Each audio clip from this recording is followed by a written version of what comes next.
Hello, Dragoons. This is Sergeant Major Burke, and this episode is going to be about First Sergeants. So this is the fourth installment of our leadership series. You need to have somebody in your orderly room that it hurts when you initially move them. You're going to have a lot of times as a first sergeant when you need to step in and correct a lieutenant. The first sergeant really is the most senior person in that company. If we're scheduling SRP rodeos, we haven't managed our people properly. When it comes to decision making, I don't want to make any decisions without my first sergeant's input. If you had to tell a first sergeant one thing right now, what would you tell them? Being a first sergeant is an impossible task, meaning the level of expectations or requirements can never be met. As a first sergeant, everybody wants the information, wants to task you, comes to you with their problems, internal and external of the organization. So how are you possibly going to succeed at this level of leadership? The goal of this episode is to provide you some insight that can help all leaders understand the amount of weight and expectations that first sergeants have. So before I kind of get started, I'm going to go around the horn and let everybody introduce themselves. My name is Sergeant Major Chris Carbone. I'm currently serving as the 3-2 Command Sergeant Major, Wolfpack. I did my first sergeant time in JBLM, Washington, where I served with the 1-2 Stryker Brigade in an infantry company, along with the brigade headquarters. All right, sir. My name is Major Ryan Mannina. I'm the Deputy Operations Officer for 2CR. Prior to this assignment, I did company command time at 4th ID, 223 Infantry, and 138 Infantry. My name is First Sergeant Jason Reynado, Charlie Medical Troop First Sergeant.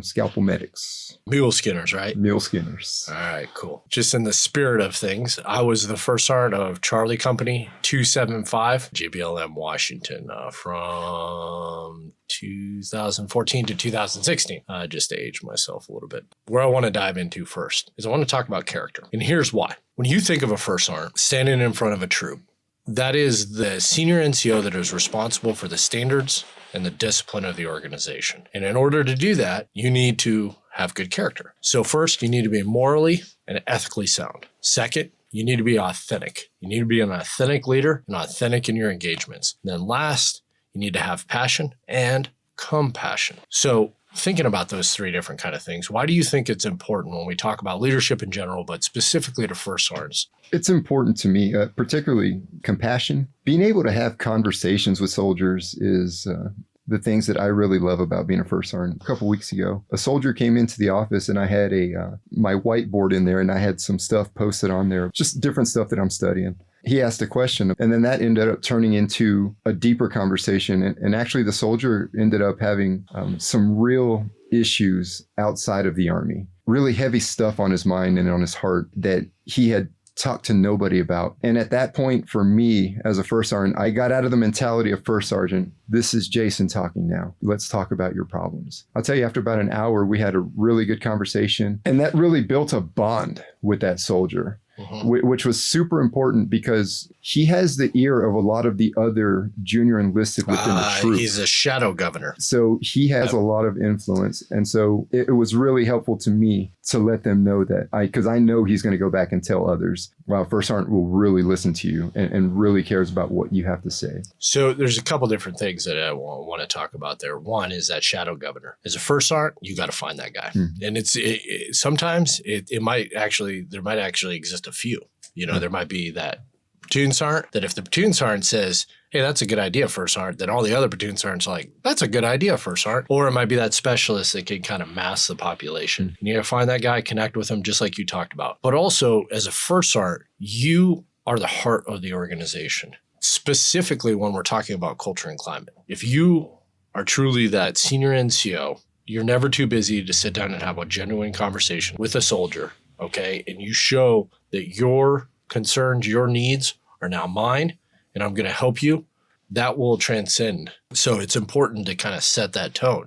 Yeah, I think you made a great point there with the fact that the first sergeant is the guy with the most experience, and his number one responsibility, his number one duty in the troop or the company is to train. If you don't have that character, if you don't show that character and demonstrate it to the soldiers in the troop, you're going to lose a lot of your credibility, and then you're going to be hamstrung in your ability to train. Because when you say something, you're lacking that credibility and the soldiers don't respond. And I think the other piece of that is that experience comes with perspective. And nowadays, I think A lot of our younger soldiers don't have the combat experience and they don't have the perspective on why we do a lot of the things we do. The first sergeant, as the most experienced warfighter in that element, he's got to provide that perspective. And once again, if he doesn't have the credibility because he doesn't have a genuine way of engaging with and relating to the soldiers, they're not going to receive that perspective in the same way.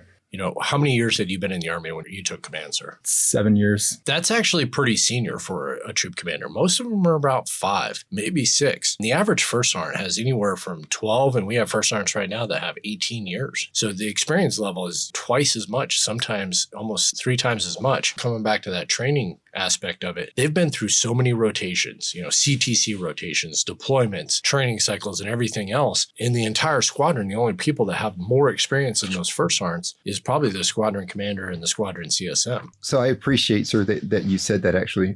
Today, I went into one of my platoon offices and I had a seat and I just sat next to 2 of my most junior privates. And I said, hey, look, here's my goal for you guys. I have all of this experience and at some point I'm going to be out of the Army. All of this experience is going to go away because I'm probably not going to be around Army people after this. So my goal is I've made mistakes in the past in terms of being a combat medic, doing medicine in all sorts of operations. My goal for them is that they would not make those same mistakes. And hopefully they do better than I did as a junior enlisted soldier. When I think of character of a first sergeant, though, I mean, the things that come to my mind are what you'd already talked about, sir, experience and then empathy. The first sergeant really is the most senior person in that company. There's a gap between age, time in service with a company commander, platoon leaders, and that first sergeant. The experiences that first sergeant may or may have had in his or her life, he has to or she has to have some empathy when they deal with some complex problems. That is a big gap for sergeant first classes moving into that position, but the responsibility that a first sergeant has is unbelievable in what he or she may be able to create culturally with the climate and the impacts that they can have. So those are the 2 things that really spark to me when it comes to command and climate. You know, so every one of these leadership episodes that we've done, I've talked about 3 focal areas for all these different tiers of leadership. So these are taken from Behind the Colors by Sergeant Major retired Schroeder. So when you talk about a first sergeant, the 3 focus areas are manage, mentor, develop, and forecast. So coming to that management piece and coming back to the original thing that I talked about in the intro, the amount of tasks that a troop has. The fact that the first sergeant, it's impossible for you to accomplish everything. At the end of the day, when you walk out the door every single day as a first sergeant, you did not accomplish everything you needed to. How does a first sergeant operationalize their troop? Because there's that staff overmatch. The battalion and the squadron has an entire staff. The regiment or the brigade has a trained staff, second time staff. There's all that staff overmatch, pushing down all that information, pushing down all that training guidance, pushing down all those taskings. What are some of the kind of the tips that you've seen at the troop level to help as a first sergeant kind of manage all that stuff?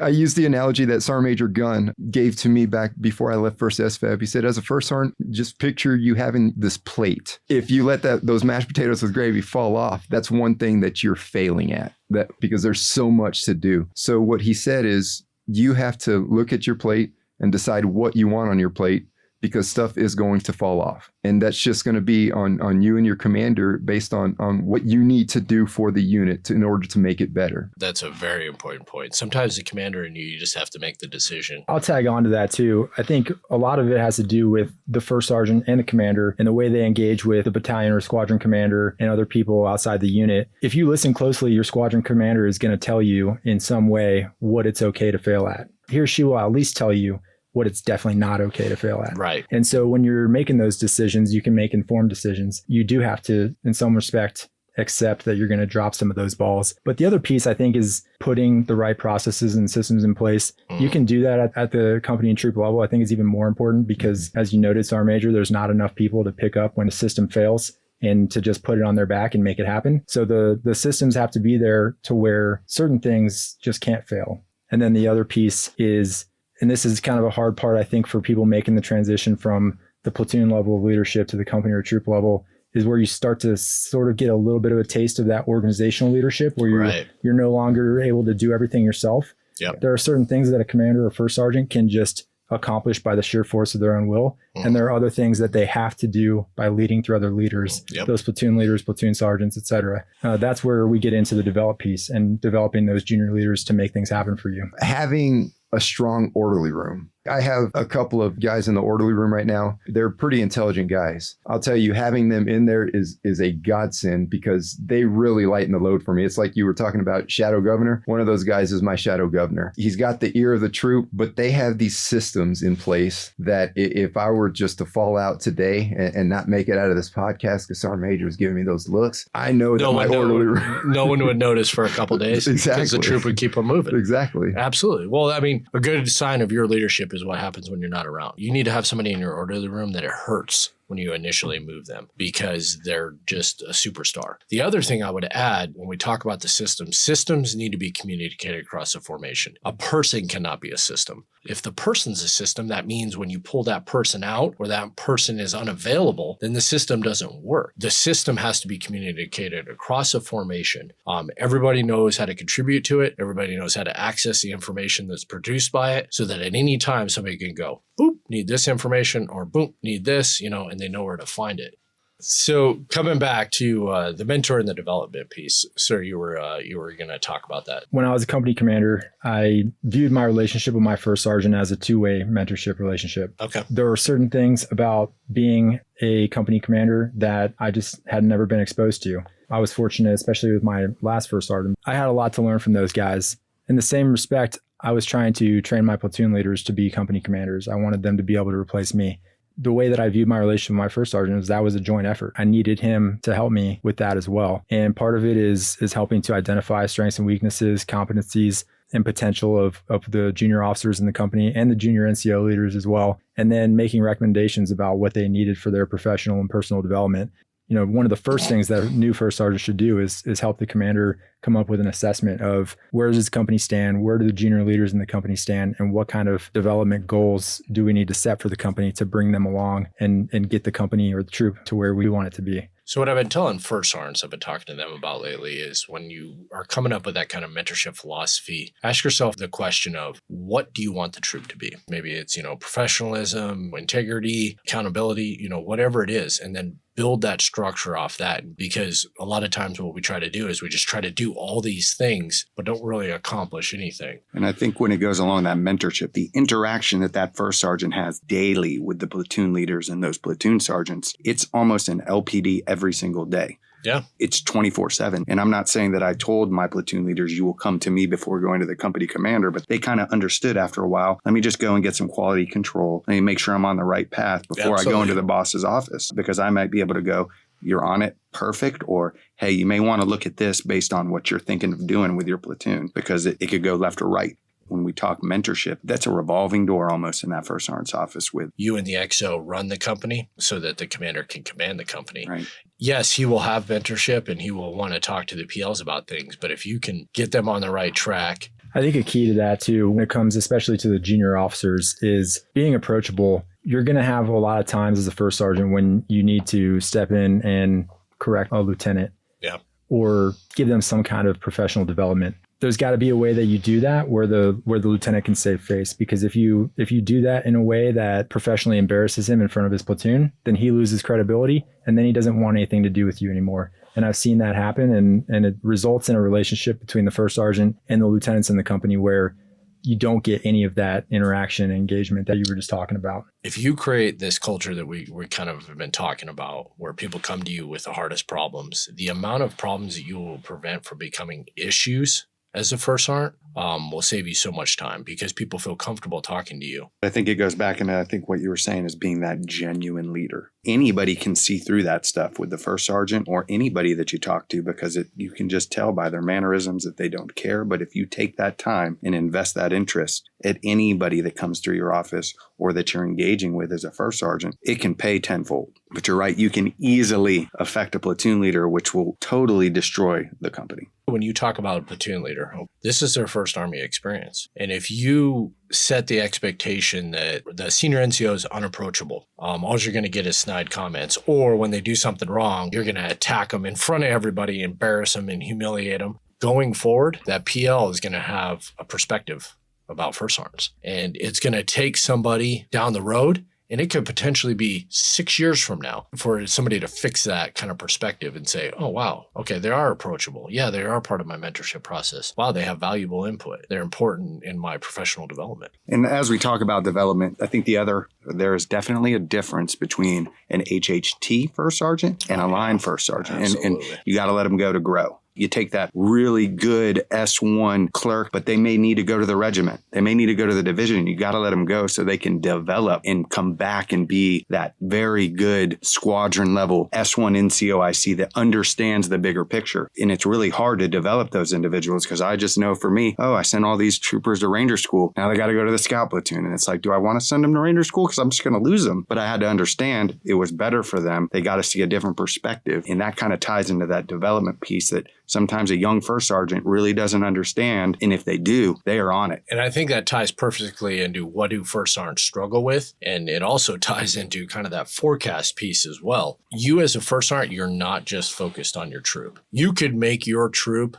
the best troop that ever existed. But guess what? It's not your troop just out there doing its own thing. You are part of a larger organization. So as a first sergeant, if they are not working collectively with the other first sergeants, the staff up at the battalion, and communicating across the formation, then they will continue to struggle. Because a lot of stuff, you're fighting for information, especially about what's relevant and what's important. You're going to find that out from your peers. You're going to find that out from the conversations and the relationships you maybe have with the S3 or the training NCOIC up at the battalion. And I tell first sergeants this all the time. You as a first sergeant, your job's not emails, phone calls, and administrative functions. That is a part of your job. But if you're finding yourself as the first sergeant just glued to your desk and that's all you ever do, you are failing at your job. I hope my commander heard what you just said, Sergeant Major, because sometimes my emails go unread. So there you go, ma'am. You heard it from me, man. Okay. Regimental Sergeant Major. But what the greater point is, everything comes at a price. We're trying to plan for this exercise and we're trying to really get more training out in the field. And the price right now, and that I'm personally struggling with right now, I don't have that time on the calendar to be able to get all my NCOs in, because at every single day I can look at my troop to task and say at least 50% of my NCOs are either tasked or they're doing this. And I know that's a struggle everybody in the Army goes through. You just have to accept, I'm sorry. Go ahead. You have to accept, First Sergeant, that you will never, ever have a perfect scenario where you will have all your NCOs. Best time you probably will ever have that is right before Christmas. In December is when you're going to probably be able to get all your NCOs together. The rest of the time, 30% is enough of a percent. And you just have to understand that the solution is that you're constantly doing them. And you hope that the knowledge is shared, but eventually over a 90-day period, 120-day period, you will have some form of LPD with all the NCOs within your troop. All right, so talking about a lot of different stuff. Best First Sergeant story. Somebody go. First Sergeant Molenbeek. Oh my God. Yeah, I know. So wait a minute. No, we have a rule on the podcast. You can't talk about any of my predecessors in this podcast. Come on, sorry. No, I'm just kidding. So he goes by Kevin now. Yes, he goes by Kevin. Actually, I had a conversation with him on Friday. Oh, really? I'm sure you did. Yeah, but what I really appreciate about him, and I got to know him back in 2006, and I was a young sergeant, just gung-ho about getting out of the Army. I'm done. I'm getting out. Goodbye. See you later. Sergeant Major Molenbeek, on the back end of a Yakima training rotation, we had a conversation, and eventually the conversation ended up into me saying, I'm going to go talk to re-enlistment. You're right, First Sergeant. And it wasn't anything particular that he did. He was approachable, but he did love his jokes. And I remember those because it really lightened the mood around the troop. But you also knew when he was going to be serious too. So he was like, hey, I'll let you, you can go to school for for the summertime. You can just take a full course load. We'll leave you alone, do your thing. And then you can come on to Germany, which set me up for success in the future, because now I have a master's degree, and I attribute a lot of that to him letting me do that and planting or watering the seed. So Sergeant Major Molenbeek is the reason I have to deal with it. Exactly right. Thanks a lot, Kevin. So I've known Sergeant Major Molenbeek since 2009 when I worked with him up at UW. Talking about the forecast piece a bit, what's some tips you would give for a first sergeant? How would you tell them to forecast so that they are predictive and not reactive? We can just take a look at the Chief of Staff of the Army's top priority, and that's people first. Really, that is what makes the Army run. you have got to forecast and try to look 8 weeks out, even longer, because that's probably the first time that you are having to do that in your formation, because it is very easy to be at the platoon level and below and just react every single day. You can do that, but now you're the person putting out with your company commander mission orders. You know, you're doing the 8-step training model. You're doing all of these things that if you are not forecasting out and giving predictability, you're getting bad training, expect what you don't inspect, and all of those things, and it'll have that trickle down effect. That is the difficult piece, because there are systems that you may not have the staff that you need, but you have an entire troop of people that can help you to look deep. The easiest one, med pros and medical readiness. We should not be fighting the knife fight. We should be fighting 90 days out and beyond, and being predictive and what's going to happen, because you can match that up to the long range training calendar, short range training calendar, and go, okay, I know when I can get my medical appointments, and I can look left and right to my brother and sister companies or troops and say, okay, I need to attack PHA this week. I'm glad you said that, Sergeant Major, particularly about the medical readiness. And this is just a pet peeve of mine. People say, oh, let's schedule these SRP rodeos. It's like, if we're scheduling SRP rodeos, we haven't managed our people properly. And it creates a cliff. Yeah. That's the thing I don't like about like rodeos like that. That means 1 year from now, or Exactly. 6 months from now, whatever we're talking about. Now, all of a sudden, you're going to have to do something similar again, because all those people are going to go red. Yeah. No, I think that's good. And you as a first sergeant, you know, I've had first sergeants before that say, you know, well, hey, Sergeant Major, I just want to bring this to your attention. You know, we're about to have this happen. We're about to go red on all this stuff. And it's like, wait a second, they're a big guy. It's not a surprise. This should not have been a surprise. You should have seen this training coming. So let me ask you, Sergeant Major, and then first sergeant, or did you do staff before you took command, or before you were a first sergeant? No. Okay. Did you? Yes. Sir, did you obviously? I spent about 5 months on the battalion staff. Okay. So that's not a ton. The reason I bring that up is that it ties into the forecasting piece.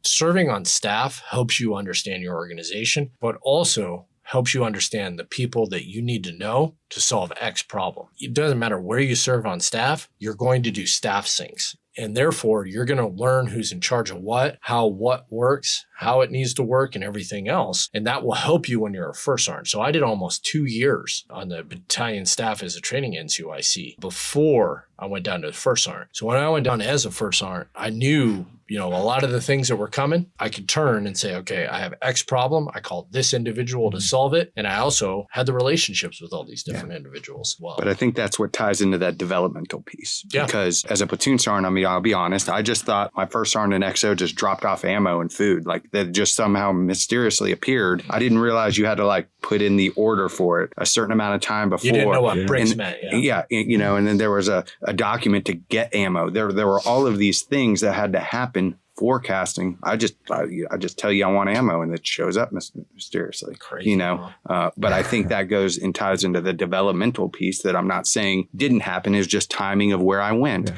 But that would have helped me tremendously of understanding the larger picture of what the staff has to do in order to get the things that I need. I had the opportunity to work in staff at the brigade level. That's the only staff time I've done, and I've done hospital time, but it didn't really. Totally different, just completely different. That's completely different. It's completely different. But I got to work at so I was the med ops over at First SFAB. That being my first staff job, I learned a lot about planning and working with officers. But if I can I'm just going to deviate just a little bit. I just want to talk about, because I think there's a great chasm between the stuff that captains to majors learn on the staff, and then from a sergeant first class into a master sergeant. There is a just huge divide in the amount of stuff that the officers learn between those two ranks compared to what a sergeant first class learns as a master sergeant. So NCOs don't insert themselves enough into those staff processes, which is why whenever a lot of folks that do get staff time, if they do, and they end up as a first sergeant, they understand a lot of the systems and processes that go with being a brigade level or a battalion level staff. We can't assume that people know. And sometimes the assumption is, oh, that's a master sergeant. They went to MLC. Maybe they know something about staff work.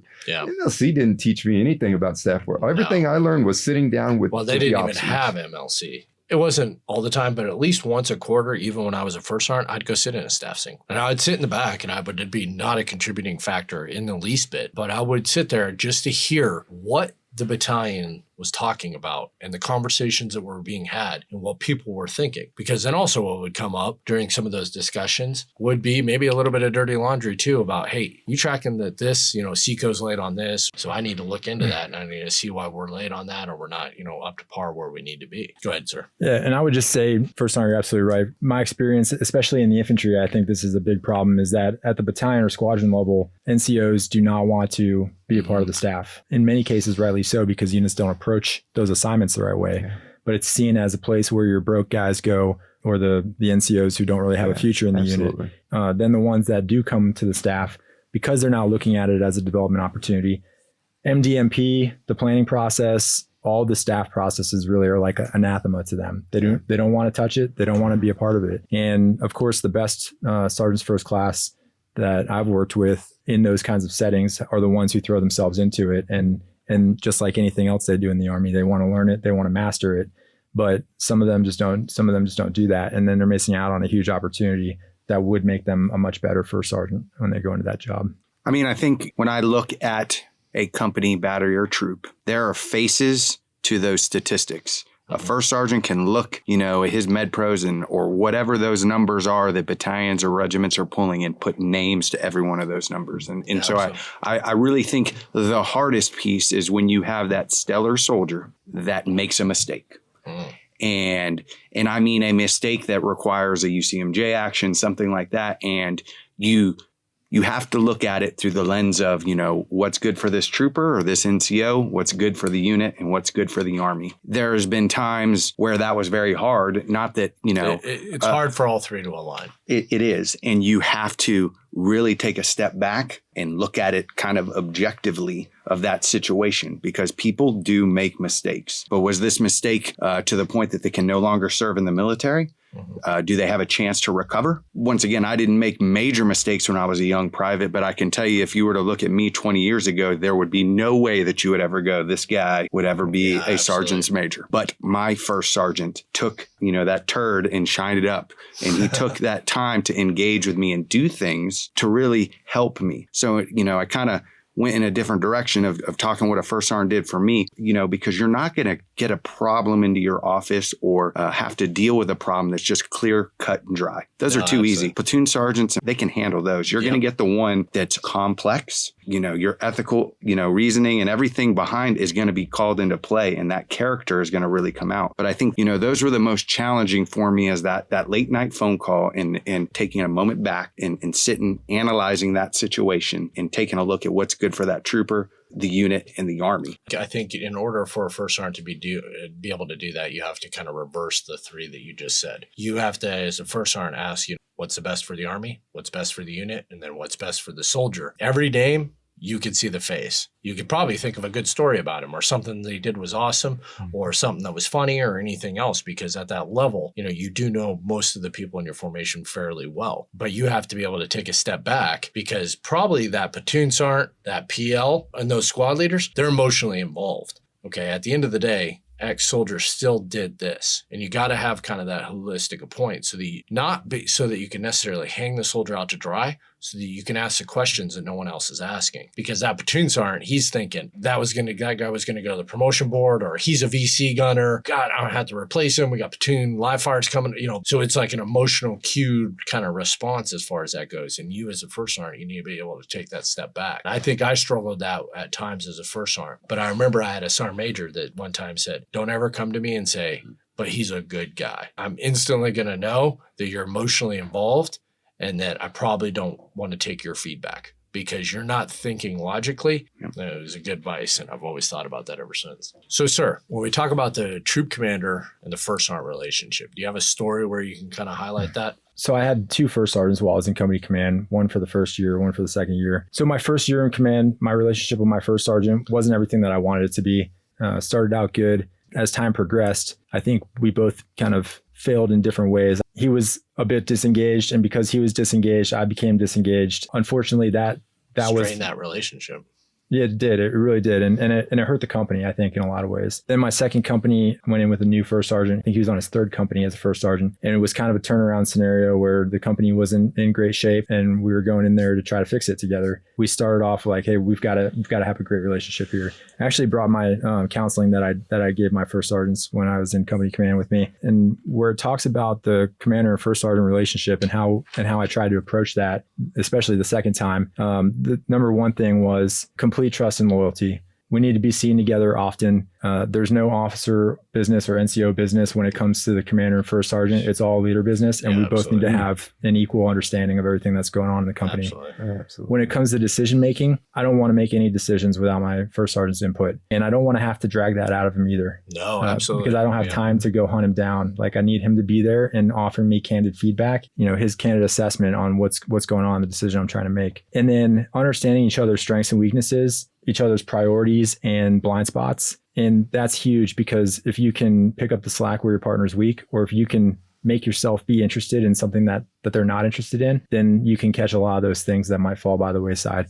If you're a first sergeant and you have a commander who's just not interested in training your vehicle crews, then that might be something where you as a first sergeant need to put a little bit extra effort, extra attention into what kind of training those crews are getting, because your commander is focused elsewhere. And he may have a good reason for that, but you have to understand those blind spots and try to help compensate. And that goes both ways. The last thing is cross-leveling information. I wanted to, and we did, sit down in private pretty regularly with no actual agenda. It was just a time to talk and see where the conversation went. It would go all kinds of places that you wouldn't go if you said, okay, we're gonna meet weekly and we're gonna talk about X, Y, and Z. So you've got to have those types of touch points with your commander if you're going to be effective, I think. That's good. I appreciate that. And I think I had a couple different troop commanders, when I was at that level. There was a point when my relationship was strained with one of my troop commanders. It was absolutely my fault. And it literally took him coming to my office, closing the doors, putting a beer on my desk, and us sitting down and figuring it out. And really what it boiled down to is just a miscommunication of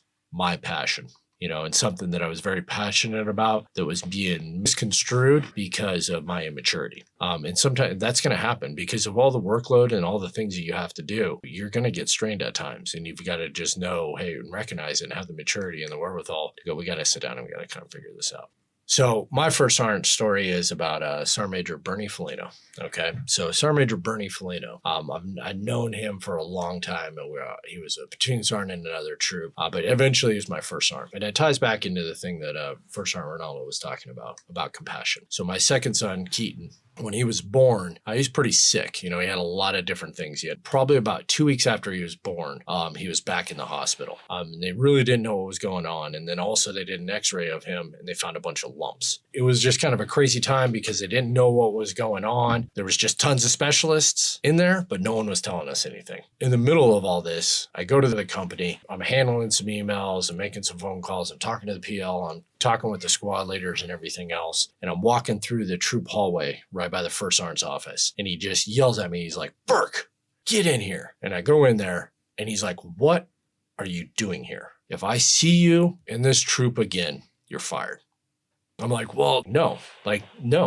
If your platoon can't run without you around, what good is it anyway? And this is not your focus right now. Your son is your focus. Get the hell out of here. And I don't want to see you again until Keaton's released from the hospital. Of course, I walked away and I'm pissed. But I remember, and then conversations later, and he eventually was my sergeant major when I was a first sergeant. And, through many years of our relationship, he explained it to me, man, listen, everybody knew that your son was in the hospital going through some very serious stuff. And they see you prioritizing work ahead of that, then that's going to get emulated. And other people are going to do the same thing. And there's going to be kind of that same expectation. There was nothing so important that you could not have been there with your son. And it ties into so many things that you brought up at the beginning, First Sergeant. He knew me well enough. He knew my situation well enough. He knew what was going on, of what was important and what I needed to prioritize. Quite frankly, we didn't know what was going to happen. We didn't know, quite frankly, if my son had cancer. And I will tell you that when I became a first sergeant, I kept that story in the back of my mind at all times. I wanted to first know my soldiers well enough. I could, have touch points where I could reach down and I could do something similar when somebody was going through a hard time. But then also at the same time, I knew what was going on and I could be proactive about it. And I could sit down that person. I could say, hey, okay, this is going on in your life. You go take care of that. That is your priority. We will call you if we need you, or you call if you need something from us. We will routinely check on you and make sure you're okay, but you go focus on that. All right, going around the horn. If you had to tell a first sergeant one thing right now, what would you tell them? Be the last troop the enemy would want to face, but the first troop that others would want to work with. Nice. I like that. I think the other thing would be, understanding, and you already said it earlier today, but importance versus urgent, because there's a lot of things that the first sergeant is going to have the ability to not go and see and do, but the level of impact of going to a BLC graduation that a first sergeant has on that newly selected specialist promotable to sergeant is unbelievable. Only you can be at those things, and because of something else going on that may just be urgent, make sure you're at those important things, because it will make a difference in your organization. Sir? The first sergeant is responsible for a lot. You could even say he's responsible for everything. But the first sergeant's first and most important responsibility is training. And if the first sergeant is not spending the majority of their time at training, spending the majority of their time with soldiers, then they're doing something wrong. So untie yourself from your desk, untie yourself from your emails and your phone, and get out there and be with the soldiers. All right. Love your troopers. I define love in biblical terms. Patient, kind, does not envy, boast. It's not arrogant. It's not rude. Like, all of these things encompass love. And if you're rude and arrogant, nobody's going to want to follow you, right? And it's not irritable, resentful. It doesn't rejoice in wrongdoing. That goes back to the discipline. And it rejoices with the truth, right? We want our soldiers to give us honest assessments of where they are. The best way to get at that is, love them and try to build them up. If I had to tell a first sergeant one thing before he takes a gun on, be humble. At the end of the day, you're a soldier first. We're all soldiers first. And in order to properly lead your troop, battery, or company, you need to keep your soldiers in mind first. And everything that you do is contributing towards their success and their development and where they'll go in the future. So hopefully in this podcast, I think we talked about a lot of just great leadership principles. Not only do I encourage first sergeants to all listen to this podcast, but every soldier in 2CR as well, for a couple different reasons. One, for your professional development for when you are a first sergeant or a senior NCO someday, but then also to hold your first sergeant accountable, because we have to have a culture of accountability. And we have to have a culture where we expect things from each other. We sharpen each other, as kind of the adage goes, steel sharpens steel, so that we can all collectively get better. So hopefully this podcast kind of helped in that pursuit. Really want to thank all three of you for coming in. I think this is some great content, tons of little leadership principles that can be geared towards every single leader in the Dragoon family and all the external people that also listen to this podcast. This is Dragoon 7, signing off the net.